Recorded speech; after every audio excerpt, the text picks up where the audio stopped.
glow of the salty sea, as the changing of the phases of the moon, and in the women that stand among us. All hail the divine feminine. Hail and welcome. We also take this time now to invoke the powers of the ancient gods of the forest and field, the gods of the hunt, the gods of the trees, the gods of wild nature, Kernos, Pan, Jatovich, the ancient ones, and the gods that grew up with civilization, Odin, Mars, Hermes, Zeus, all those known and unknown, worshipped in ancient times whose names are lost and forgotten to our memories, the gods carved on cave walls, the gods whose altars have been found but their names are still unknown to us. We welcome them and honor them. Hail and welcome. Hail and welcome.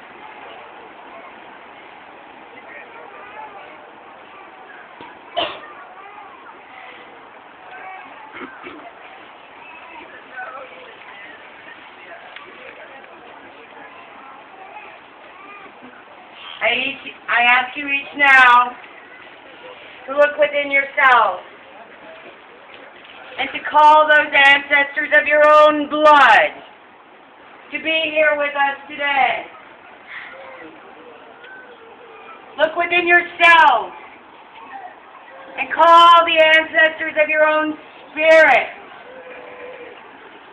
to be with us here today. And this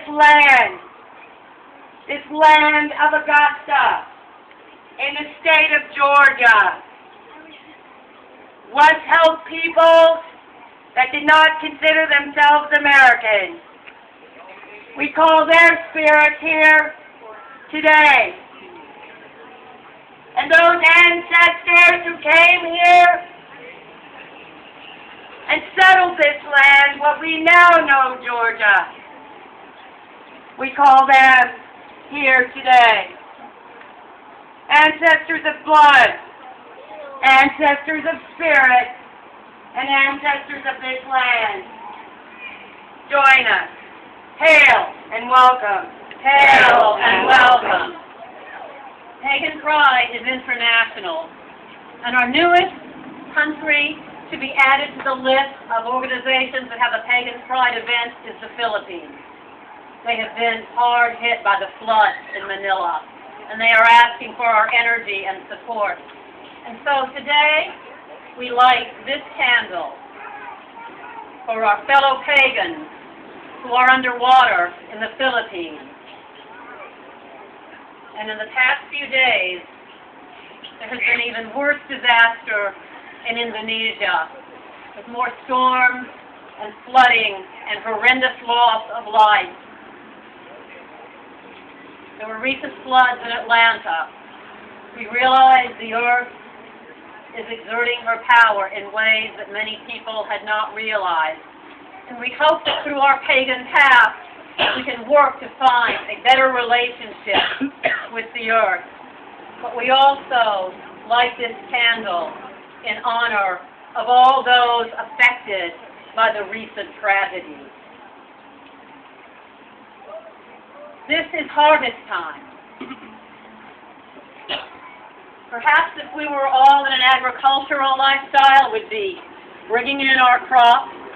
And there were many harvest festivals. It's hard to pin a date on it because you celebrated the harvest once you had the harvest in. That was your busiest time of the year, and you would be working very hard from dawn till dusk and maybe later to bring in everything you had to eat because winter was coming, and depending on where you live, storing up food for the winter was very, very important.